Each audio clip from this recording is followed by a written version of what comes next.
Good morning, and it is incredibly empowering to be with all of these inspiring women. Our next story is so inspiring as well. Zhang Xin joining us right now. Great to see you, Xin. Great to see you. And we were watching that video. I want to talk right into it in terms of your empowering, inspiring story, because yours is incredibly optimistic for us and how you were able to rise from poverty in Beijing and growing up in the Cultural Revolution. Can you take us through your journey, your upbringing, and how it all happened? So I was born during Cultural Revolution, when China was a socialist state, and literally no one had anything. We all lived on government-provided housing and pretty much rationed food. Then about 30, 40 years ago, China opened the door. People were beginning to leave China to get connected to the outside world. I was the lucky one to leave China. I first went to Hong Kong.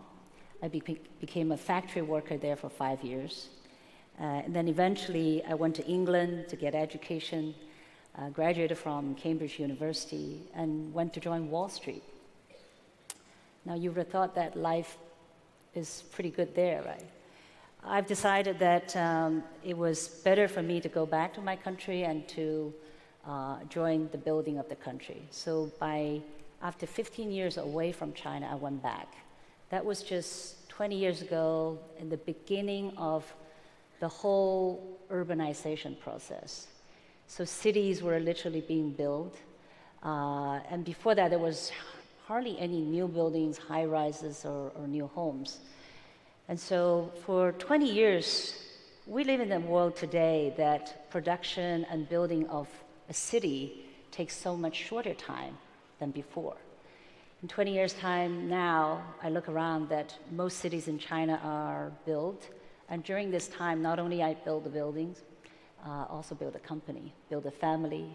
I have 2 young boys, not so young, teenagers. So that's my story. How wonderful. And they are actually calling you, and you've been called many times, the woman who built Beijing, which is incredibly extraordinary. But I want to get there, and we have some wonderful video of some of the buildings that you have built in terms of the architecture and how different they are, which we will get to. But first, how did you know that you could do this? I mean, you're being raised in this torturous, deadly era of Mao, and you actually rise out of it, and you believe you can rise and do well and become this titan that you have. Well, to start with, I think anyone who lived in China in the 60s, 70s, or even early 80s, the only desire for Chinese is to leave China, because leaving China means better life, better education. And so I was no different from many other Chinese who had, when I had the opportunities, the first thing I did was to leave China. And when I left China, I realized outside world there's so much I could do. And first, obviously, was to get education. So when I was a factory working in Hong Kong, every day I was thinking, how do I leave this place and to get education? And when Hong Kong was still the British colony, the place to go is to go to England to get education. And I remember I was going to the factory every day and trying to save money. Eventually, after 5 years, I saved about equivalent of 3,000 pounds sterling. And that was enough for me to leave the factories and move to the new country. Not new country, but to England. When I got there, I couldn't speak English, but I had 3,000 pounds. I figured that's enough to live. But very soon I realized that wasn't enough. I had to get a job. So I was learning English during the day, and weekends I would go to work for this little fish and chips store. You know, in England they have these fish and chips, right? I could only speak very limited English. So Friday evening, there used to be a long line waiting to buy fish and chips. And I would always ask people salt or vinegar, because that's what, do they want salt and vinegar? I kept on saying salt and vinegar the whole evening. So I sold a lot of fish and chips. And the owners were Chinese. They were very kind to me. They always say, pack some fish and chips home. So I used to eat so much in fish and chips, I can't eat fish and chips anymore now. That is cute. That is terrific. But you know what really strikes me? The fact that there are so many billionaire females in China. Is there an encouragement, a movement? Why is it that there are so many strong, confident, and successful billionaire women in China? I think one is China had no private economy 20 years ago, right? So when the economy offered the opportunity for people to build business, no one had money, no one had any experience. Men and women were starting from the same level. So I think women at that point still is being given an incredible opportunity to build business just like men would do. Whereas if I look around, like other countries, when you have a very developed economy, very established industries, then it becomes harder for women to penetrate into the industry. China is different. So that's why I think because it's such a new economy, new area, and it just offers almost equal opportunity to men and women. But you have said to me in the past, your mother always encouraged it as well. She wanted you to move. She knew. Yeah. So one thing, of all the horrible things you heard about Mao, one thing he did well was to raise the women's standard. He used to say women can raise half the sky. And so men and women all worked equally. When I grew up, my parents, I never heard about women don't work. Everybody worked. And men and women got equal pay, equal jobs, equal education. So that, I think, was good for Chinese women.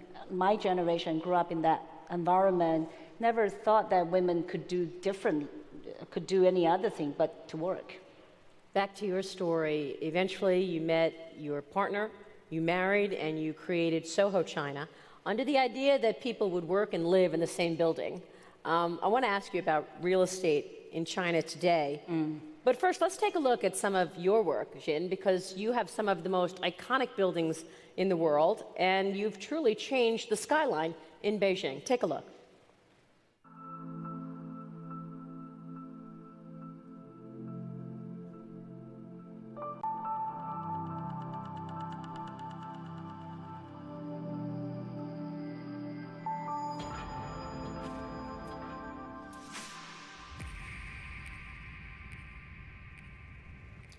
You've also, really beautiful. You've also worked, obviously, with the incredible Zaha Hadid, which we're going to get to. But I love what you said once. You said, I understand that when we build something, these buildings will outlive us. It's very important, the architecture of the building. Tell us your theory around building.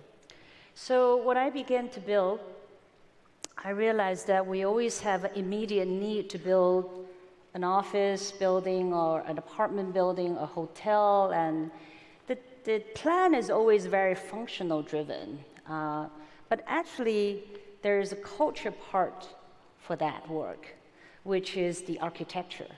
And whatever building we build, they form the face of our cities, and they stay for long.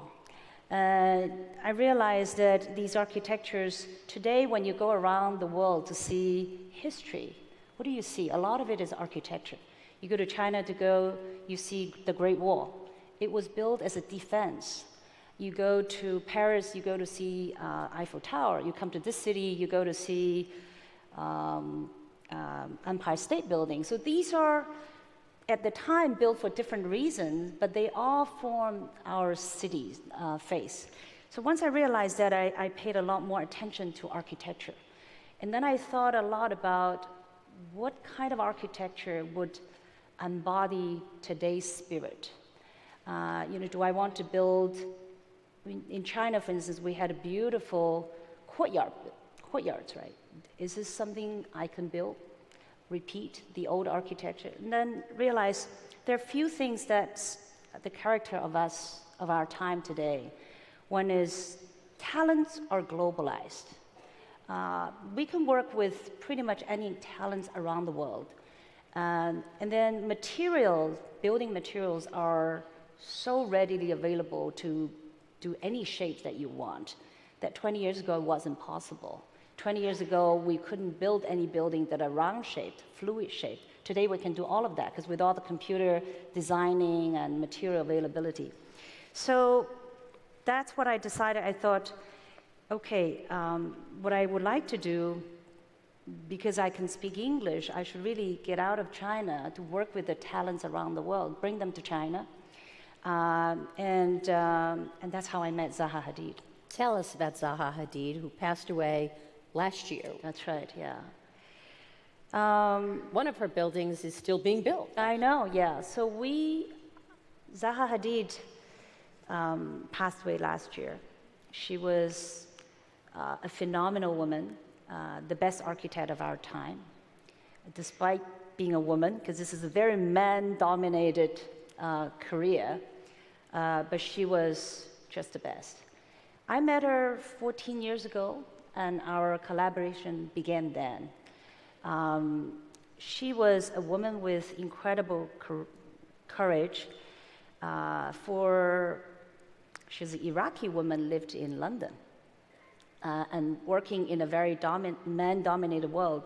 She was denied success for a long time. She would usually when you do architecture design, you go through competition. She would always win competition, but never get built. So for 10 years, she was a paper architect. She drawed a lot and designed a lot, never get built. Now, when I met her, she built teeny little things. Right.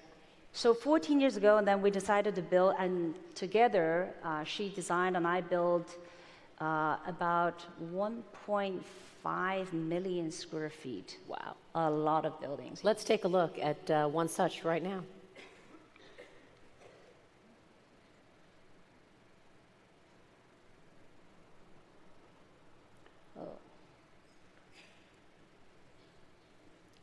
We'll wait for that video.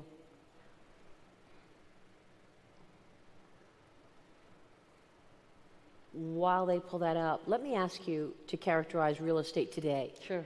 Xin, because there's a real debate whether or not things are getting overheated again. Would you build and put new money into real estate in the U.S. today? Well, U.S. real estate today is very hot. It's expensive. The time to get in was a few years ago. When I came into this country and invested in the buildings, it was back in 2009 and 2010. Today, you have, because interest rate has been running at so low for so long, so that has driven the asset prices up so much so that I think it's too expensive to invest. Are you expecting a big sell-off and a come down in the U.S.? No, I don't expect that. I do expect this asset price to stay at this high for quite a bit of time. What about China? China's a different story. China as of January 1st this year, we have a capital control, meaning that money cannot flow in and out so easily in order to keep the exchange rate stable. But what it also means is that money from China cannot get out to invest elsewhere. So money keeps on reinvesting in China. And typically, Chinese money always likes to put in to reinvest in real estate. So real estate prices are also very high in China. I think real estate everywhere is expensive today. Yeah, you just wonder how that plays out and whether or not it's going to come down in a big way and cause a real disruption in the global economy. It doesn't seem like you believe that too. Well, I think the U.S. economy is very strong. China's still growing at close to 7% GDP per year. I don't see a collapse of real estate market. I do see this is a time to be patient. If you have a real estate, it's great. You're holding a high price asset. But if you don't have, you want to invest, this is time to wait. Tell me, Xin, today President Trump is meeting with President Xi at Mar-a-Lago in Florida. These are two very different individuals. I don't think President Xi plays golf.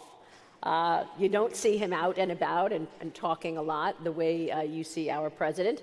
What are you expecting out of that meeting? What would you like to see these two talk about in terms of relations between the U.S. and China? I think the U.S.-China relations since Trump administrations have been very closely watched by Chinese in China, because since Nixon established U.S.-China relations, this relationship has operated under one assumption, that is recognizing China is one, not two, not recognizing Taiwan independently and China. So mainland China and Taiwan as a one-country policy, that's what they said it. So when Trump was elected, first thing he did is he said, why should we be sticking to one country policy? Now that freaked out the whole Chinese. That was a big deal. And luckily, 2 months later, I think he changed his mind. He realized one China policy is still important, and he reassured the world that he'll continue with that. So I think that paved the way for this meeting to take place. I think when they meet tomorrow or the day after, two things that are important. For the US, obviously, is the North Korean. For Chinese, is the trade.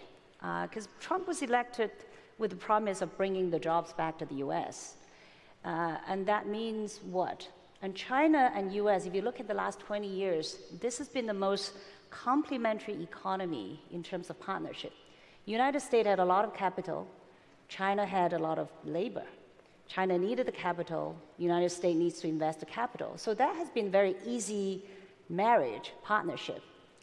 But by doing so, China has become the factory of the world. And it's taken a lot of the jobs away. But as a result, it produces a lot of cheap stuff, which benefits the rest of the world. So if you want to reverse that trend, well, first of all, I don't know if it is possible to reverse that trend, because that's just a natural for any manufacturer to go to a place that's cheaper to produce. But I think that's very much the issue. Trump has been talking about increasing the tariffs, imposing the tariffs so that it will make the Chinese export to the US more expensive. We'll see how that plays out. Are you optimistic about this relationship? I think you have two men who all want to show who is stronger. Yeah. It usually is a tough game. Zhang Xin, thank you. Thank you, ladies and gentlemen.